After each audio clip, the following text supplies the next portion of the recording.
नमस्कार. अर्थशास्त्रातील तिसरं ब प्रकरण आपण अभ्यासत आहोत. मागच्या लेक्चरमध्ये आपण मागणीच्या किंमत लवचिकता मोजण्याच्या पद्धती अभ्यासत होतो.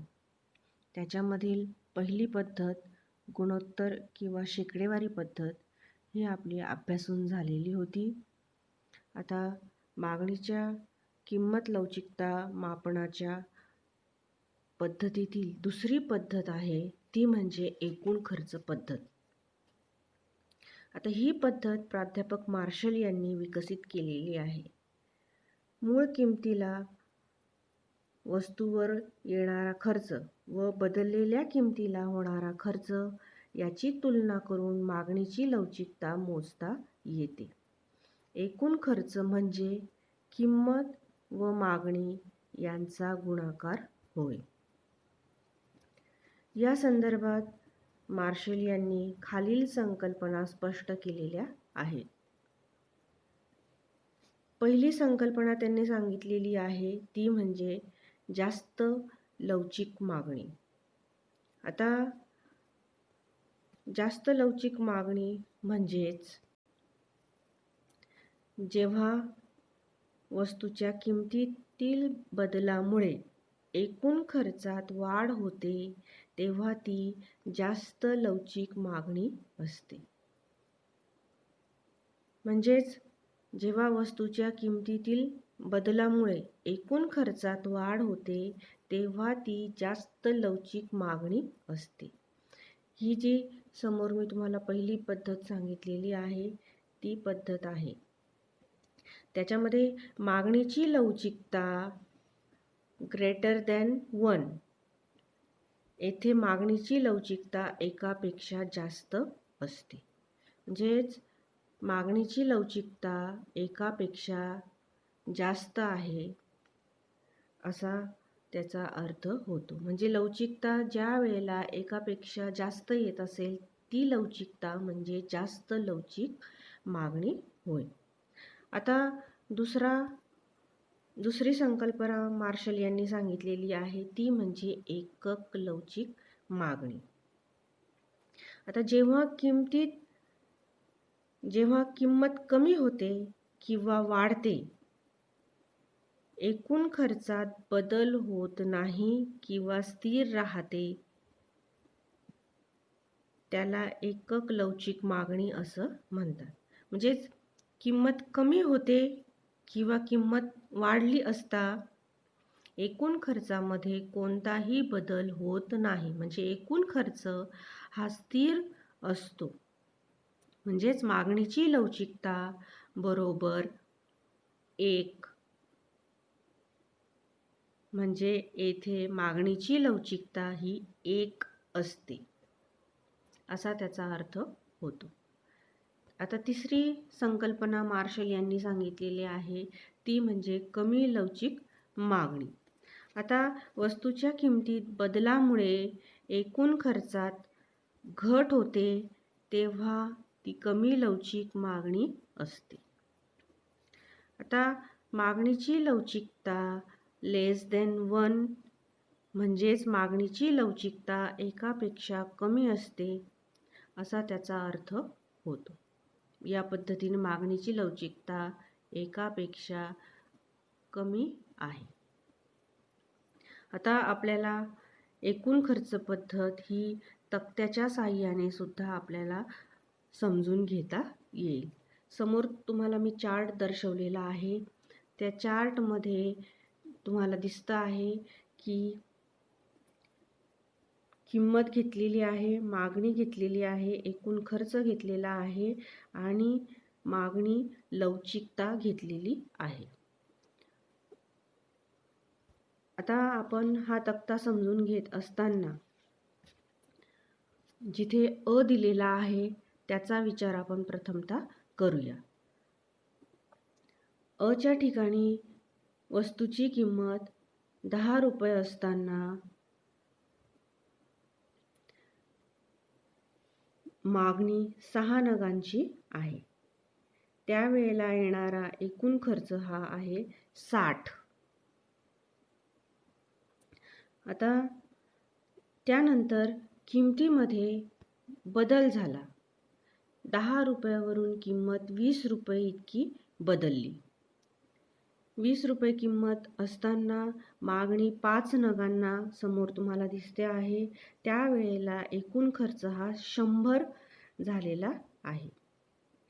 म्हणजेच मूळ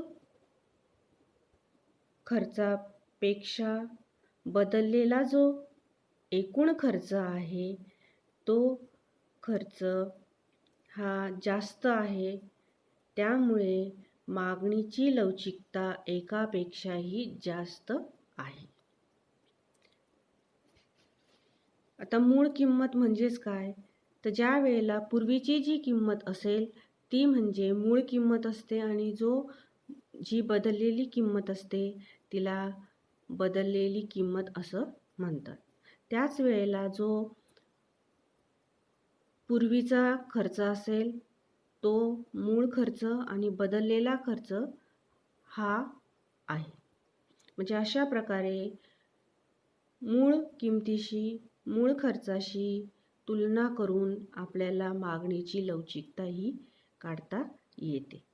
म्हणजेच मूळ खर्चाशी बदललेल्या खर्चाची तुलना करून मागणीची लवचिकता ही एकूण खर्च पद्धतीमध्ये समजत असते. आता आपण वस्तूच्या बाबतीत विचार करूया. हा जो घटक आहे त्याच्यामध्ये किंमत 30 रुपये असताना 4 नगांना मागणी आहे. त्यावेळेला एकूण खर्च हा 120 इतका येतो आहे. नंतर किंमत बदलली. 30 रुपयावरून 40 रुपये ही किंमत झाली. त्यावेळेला मागणी 3 नगांची आहे आणि एकूण खर्च 120 रुपयांचा आहे. त्यावेळेला मागणीची लवचिकता ही 1 असलेली आपल्याला दिसून येत आहे. म्हणजे मूळ खर्च आणि बदललेला खर्च हे दोन्हीही आपल्याला सारखे दिसत आहेत. म्हणून मागणीची लवचिकता ही एकक लवचिकता आहे. अशा पद्धतीने ही एकक लवचिकता आपल्याला समोर दिसते आहे.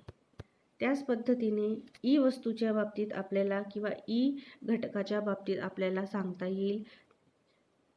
तिथे 50 रुपये किंमत असताना 2 नगांना मागणी दिसते आहे. नंतर एकूण खर्च हा 100 आलेला आपल्याला दिसतो आहे. 50 रुपयावरून किंमत 60 रुपये इतकी बदलली. त्यावेळेला मागणी 1 नगाची आहे. त्यावेळेला येणारा खर्च हा 60 इतका आहे. एकूण खर्च हा 60 इतका आलेला आहे. म्हणजेच ज्या वेळेला 50 वरून 60 ही किंमत बदलली त्यावेळेला येणारा खर्च हा वेगवेगळा दिसतो आहे. म्हणजेच 100 हा मूळ खर्च आहे. 100 रुपये हा मूळ खर्च आहे आणि बदललेला खर्च हा 60 रुपये आहे. म्हणजेच एकूण खर्च मूळ खर्चापेक्षा कमी असल्याने मागणीची लवचिकता इथे एकापेक्षा कमी आहे. म्हणजेच अशा प्रकारे एकूण खर्च पद्धतीमध्ये मागणीची लवचिकता ही एकापेक्षा जास्त, एकक लवचिकता एकापेक्षा कमी लवचिकता अशा प्रकारे मार्शल यांनी या संकल्पना मांडलेल्या आहेत. आता आपण मागणीच्या किंमत लवचिकता मोजण्याची तिसरी पद्धत अभ्यासूया. मागणीच्या किंमत लवचिकता मोजण्याची तिसरी पद्धत आहे बिंदू पद्धत. आता ही जी बिंदू पद्धत आहे त्या बिंदू पद्धतीलाच भूमिती पद्धत असं सुद्धा म्हटलं जातं. आता प्राध्यापक मार्शल यांनी मागणीची लवचिकता मोजण्याची ही पद्धत विकसित केलेली आहे. तिला बिंदू पद्धत किंवा भूमिती पद्धत असंही म्हणतात. कारण गुणोत्तर पद्धत आणि एकूण खर्च पद्धतीत आपण मागणी वक्रावरील एखाद्या बिंदूची लवचिकता मोजू शकत नाही, म्हणून त्यांनी ही बिंदू पद्धत आणि भूमिती पद्धत शोधून काढलेली आहे. आता ही जी पद्धत आहे ती पद्धत वापरत असताना एक सूत्र वापरता येतं. ते सूत्र आहे बिंदूची मागणी लवचिकता बरोबर, समोर मी तुम्हाला दिलेलं आहे, बिंदूची मागणी लवचिकता बरोबर मागणी वक्रावरील बिंदूपासूनचे खालचे अंतर भागिले मागणी वक्रावरील बिंदूपासूनचे वरचे अंतर. अशा प्रकारे हे सूत्र आपल्याला वापरायचे आहे. म्हणजे प्रत्येक मागणी वक्रावरील प्रत्येक बिंदूची लवचिकता ही समजते. आता भूमिती पद्धत वापरत असताना किंवा बिंदू पद्धत वापरत असताना त्याच्यामध्ये 2 पद्धती आपल्याला बघायच्या आहेत. पहिली पद्धत आहे अपद्धत म्हणजे रेषीय मागणी वक्र, आणि दुसरी पद्धत आहे ती आहे अरेखीय मागणी वक्र. प्रथमतः आपण रेषीय मागणी वक्र या प्रकाराचा अभ्यास करूया. रेषीय मागणी वक्र. आता ही जी रेषीय मागणी वक्र आहे ती जेव्हा मागणी वक्र हा रेषीय किंवा सरळ रेषा असतो तेव्हा हा मागणी वक्र य अक्षावर म बिंदूपर्यंत आणि क्ष अक्षावर म बिंदूपर्यंत वाढविता येतो. मागणीची किंमत लवचिकता क्ष अक्षावर 0 आणि य अक्षावर अनंत लवचिक असते. या म रेषेवरील प्रत्येक बिंदूची लवचिकता वेगवेगळी असते. आता हे आपल्याला खालील आकृतीद्वारे दर्शविता येते.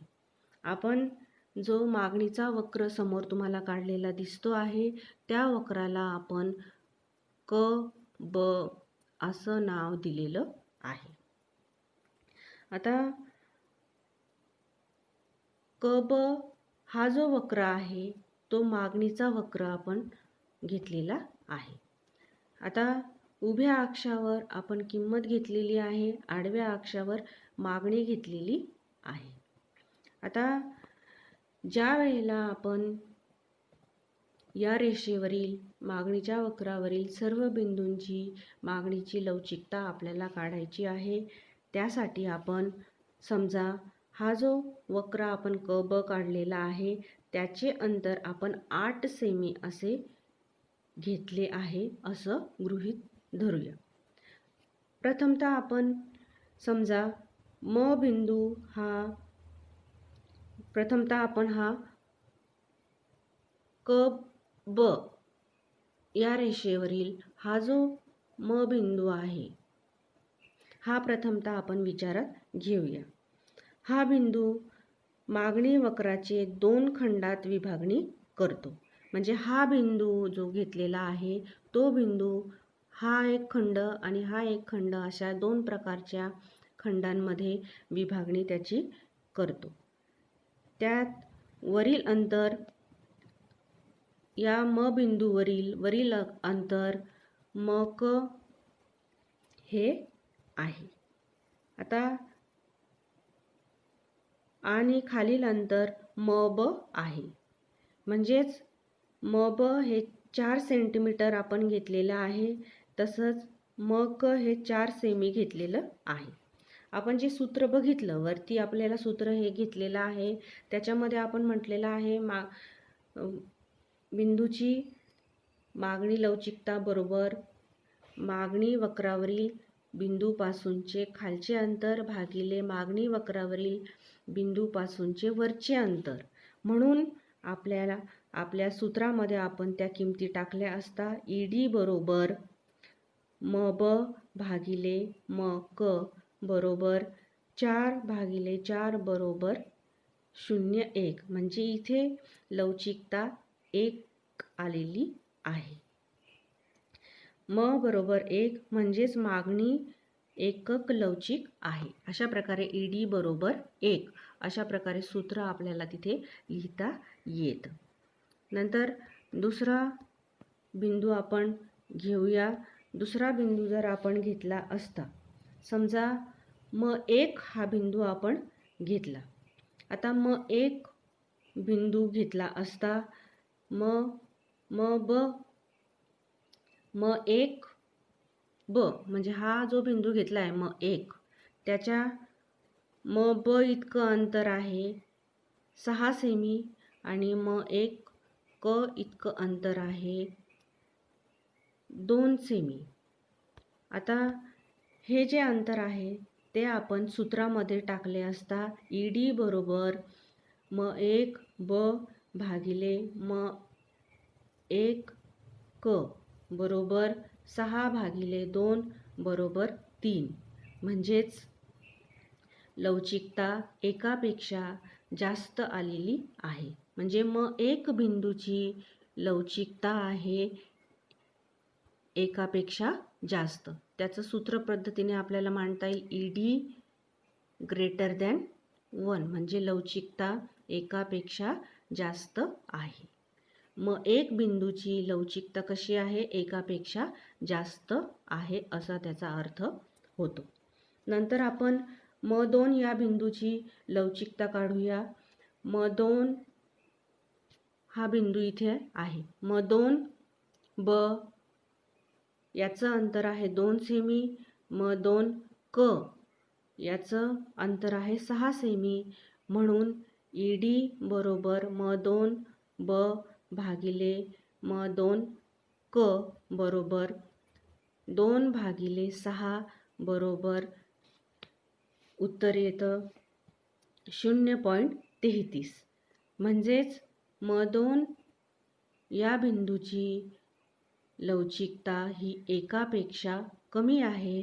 म्हणून सूत्र रूपाने आपण मांडलेला आहे ED लेस दॅन 1 म्हणजेच लवचिकता एकापेक्षा कमी आहे असा त्याचा अर्थ होतो. आता त्याच्यानंतर आपल्याला क बिंदूची लवचिकता ही अनंत आहे. ही जे आहे क बिंदू याच्यावर ED बरोबर अनंत असं इथे लिहिलेलं आहे. तिथे मागणीची लवचिकता ही अनंत असते. कारण वरील अंतर 0 आहे, तेथे संपूर्ण लवचिक मागणी आहे. त्याच्यानंतर ब बिंदूजवळ आपण विचार केला तर ब बिंदूवर बिंदूची लवचिकता या ठिकाणी ही लवचिकता 0 आहे. कारण खालील अंतर 0 आहे. येथे मागणी संपूर्ण अलवचिक आहे. म्हणून आपण सूत्र मांडलेलं आहे ED बरोबर 0. अशा प्रकारे हे सर्व बिंदू आपल्याला मागणीच्या वक्रावरील सर्व बिंदूंची लवचिकता आपल्याला बिंदू पद्धत किंवा भूमिती पद्धत याद्वारे दर्शविता येते. आता भूमिती पद्धतीमधली जी दुसरी पद्धत आहे ती म्हणजे अरेषीय किंवा अरेखीय मागणी वक्र. ही पद्धत आपण अभ्यासूया. आता अरेखीय मागणी वक्र, जेव्हा मागणी वक्र हा अरेखीय स्वरूपाचा असतो तेव्हा मागणीची किंमत लवचिकता मोजण्यासाठी दिलेल्या बिंदूला स्पर्श करणारी KB ही स्पर्शरेषा काढावी लागते आणि ही स्पर्शरेषा य अक्षावर क बिंदूला स्पर्शरेषा काढावी लागते आणि ही स्पर्शरेषा य अक्षावर क बिंदूला आणि क्ष अक्षावर ब बिंदूला स्पर्श करते. आकृतीमध्ये तुम्हाला ते सर्व दिसतच आहे. त्याचप्रमाणे त्याचं सूत्र आहे मागणीची किंमत लवचिकता बरोबर स्पर्शरेषेवरील बिंदूपासूनचे खालचे अंतर भागिले स्पर्शरेषेवरील बिंदूपासूनचे वरचे अंतर. अशा प्रकारे आपल्याला सूत्राचा वापर करायचा आहे. समोर आकृती मी तुम्हाला दर्शवलेली आहे. ती आकृती उभ्या अक्षावर किंमत घेतलेली आहे आणि आडव्या अक्षावर आपण मागणी घेतलेली आहे. त्याच पद्धतीने मागणीचा वक्र हा काढलेला आहे. क ब हा जो आहे समोर तुम्हाला दिसतं आहे, क ब ही जी रेषा काढलेली आहे ती मागणीचा वक्र आपण काढलेला आहे. त्या वक्राला स्पर्श करणारा दुसरा एक वक्र म 1 असा हा वक्र काढलेला आहे. तो वक्र या मागणी वक्राला स्पर्श करणारा वक्र आहे. म्हणून आपल्या सूत्रामध्ये आपण घेतलेला आहे, हे जे सूत्र आहे त्याच्यामध्ये आहे मागणीची किंमत लवचिकता बरोबर स्पर्श रेषेवरील बिंदूपासूनचे खालचे अंतर भागिले स्पर्श रेषेवरील बिंदूपासूनचे वरचे अंतर. अशा प्रकारे हे सूत्र आपण घेतलेलं आहे. आता या रेषेवरील किंवा या प्रत्येक बिंदूवरील ज्या वेळेला आपल्याला लवचिकता काढायची असेल त्यावेळेला जर स ब इथे मी तुम्हाला दिलेला आहे, स ब बरोबर स क असेल त्यावेळेला ईडी बरोबर 1 म्हणजेच एकक लवचिक मागणी त्या ठिकाणी आहे. नंतर स ब ग्रेटर दॅन स क म्हणजेच ईडी ग्रेटर दॅन 1 म्हणजे अधिक लवचिक मागणी. त्याच्यानंतर स ब लेस दॅन स क सूत्रामध्ये ईडी लेस दॅन 1 म्हणजे कमी लवचिक मागणी. या पद्धतीने आपल्याला अरेखीय मागणी वक्र स्पष्ट करता येतो. अशा प्रकारे आपलं हे जे तिसरं ब प्रकरण आहे ते इथे संपलेलं आहे. या ज्या पद्धती आपण बघितल्या, मागणीच्या किंमत लवचिकता मोजण्याच्या पद्धती या महत्त्वाच्या पद्धती आहे. या पद्धती अभ्यासत असताना काळजीपूर्वक अभ्यासल्या पाहिजे. मागणीच्या किंमत लवचिकतेचे प्रकार आणि मागणीच्या किंमत लवचिकता मोजण्याच्या पद्धती ह्या दोनही वेगवेगळे घटक आहेत. त्याच्यामध्ये बरेच मुलं गोंधळ करतात. तसा गोंधळ करू नका. दोनही घटक स्वतंत्ररित्या व्यवस्थित अभ्यास करा. धड्याखाली जो स्वाध्याय आहे दिलेला तो स्वाध्याय तुम्ही तुमच्या वहीमध्ये व्यवस्थित सोडवायचा आहे. पुढच्या तासाला पुढच्या लेक्चरला आपण पुढचं प्रकरण अभ्यासू. धन्यवाद.